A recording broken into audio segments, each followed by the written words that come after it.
All right, in this lesson, we're going to try to change the eye color, and we're going to be focusing on an adjustment layer, much like the levels adjustment that we'd already covered, as well as kind of introduce masks a little bit. So this is reasonably simple. A couple different ways we can do this, like everything else in Photoshop.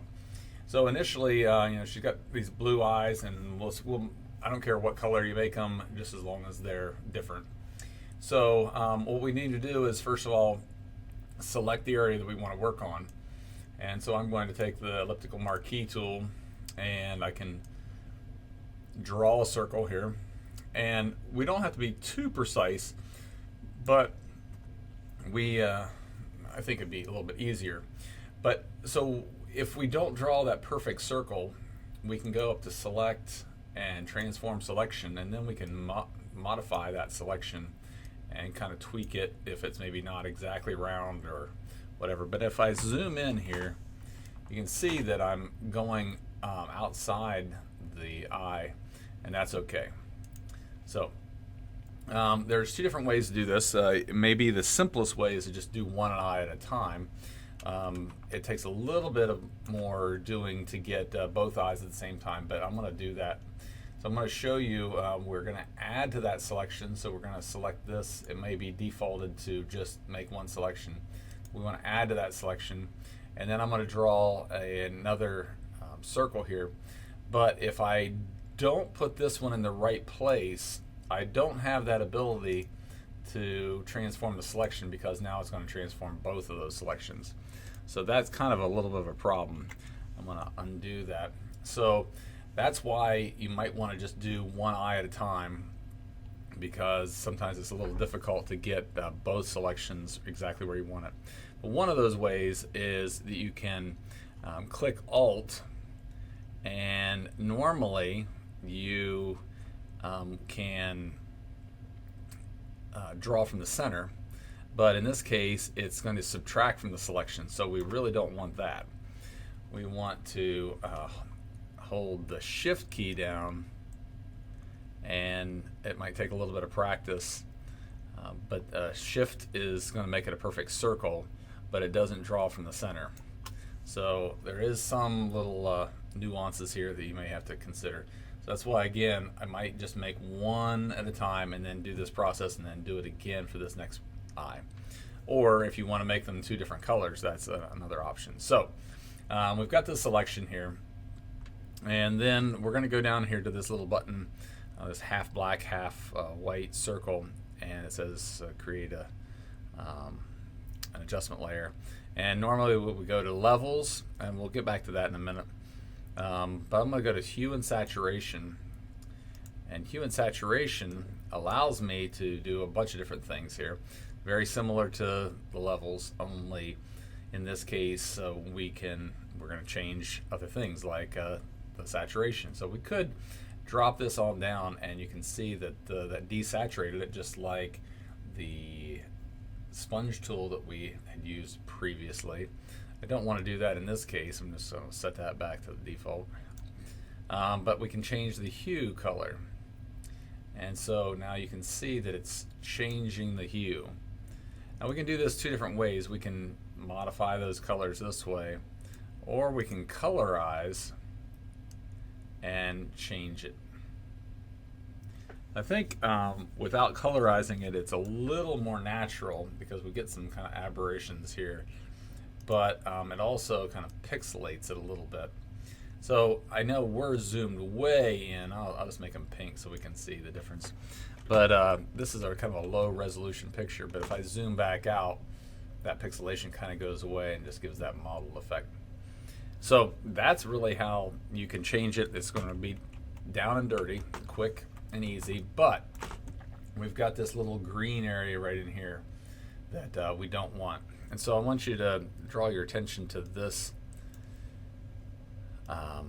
actual layer that we end up getting. So if I click right here, let's close that for a second. If I click right here, double click, it brings us back to the menu for Hue and Saturation. But this is what we want to talk about. That's called a mask, and a mask is just like a physical mask you might wear for Halloween.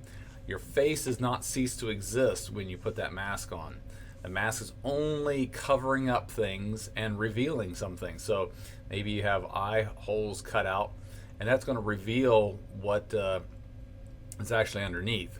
And in this case, we've got an adjustment that's changing this whole picture, but we're masking out that that change by this, and it's all in black and white, and you can do it in grays as well, but right now it's just purely black and white. So if I remove this black, then I've got my whole face is going to have changed in that hue. Only the white little dots right here are revealing the changes that I've made. So if I want to block something out and cover up that new hue change, then I just need to paint with black. So I'm going to get my paintbrush and I'm going to get black, and maybe if yours is white, you can just click on this little arrow and it flip-flops these two colors. This happens just to be black and white at the moment. So then I'm going to make my adjustment with whatever size I want, but I can't paint on an adjustment layer. But notice that there's a white outline around here. If I click on the mask, now the white outline goes around there, and that is a layer that I can paint on. So now my cursor is a little bit too big. I'm going to use the bracket keys right beside the letter P to change it. And there's a bunch of different ways to do that too, but that my hand just seems to work right on the keyboard that way pretty well. I've got a softer brush, so if you want to change the soft, you can change it right here to like 0 or whatever you want. And now I'm going to paint right over top of this with black. And I got the opacity set pretty low. Let's just make it 100%. And now, if we could zoom in on the layer here, which I can't, maybe I can try a little bit bigger, but nope, it's as big as it'll go presently. So you'll see that it's no longer a circle, it's only this kind of truncated circle. And then I could do that same thing over here. I want to show you that the beautiful thing about masks are that you haven't really destroyed anything. So if I decided that I wanted to maybe reveal a hue and saturation change on her lips, remember the entire picture is being changed by this menu right here, but it's only a small portion of it is being revealed by this. So wherever it's white, the adjustment is being revealed, and the black is being covered up. So now if I change this to white and paint over her lips, then I'm going to see the hue and saturation difference, or the adjustment that I made, and it looks kind of strange, but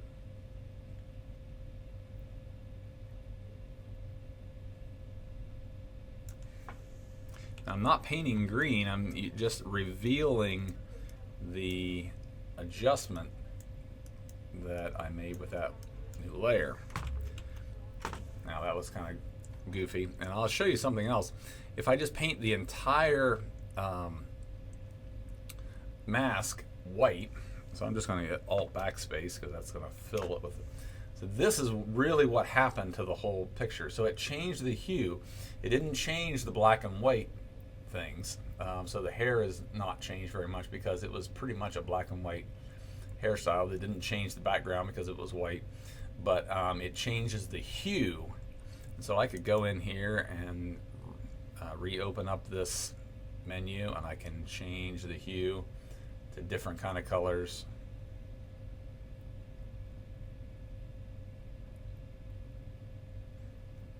But remember then, in most cases, so let's just change it back to something weird, but if I paint in this mask with black, I'm going to cover up any of those changes that I made. So I can reveal it. Now this is not the way I would go about doing it. I would do it the way I showed you to begin with, because then you have to paint over top of everything. But you can kind of get some artistic effects there if you want to, and we're going to get more into that when we get into filters. You can get some kind of cool effects. But in the way that I want you to really do this project is, again, we're going to go in here, make a selection. If I need to modify it, I'll go to select, transform, selection.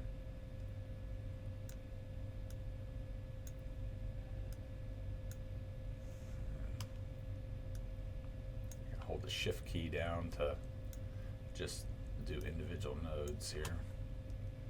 I'll go, say I'm done with that transformation, and I'll go here and add to that selection.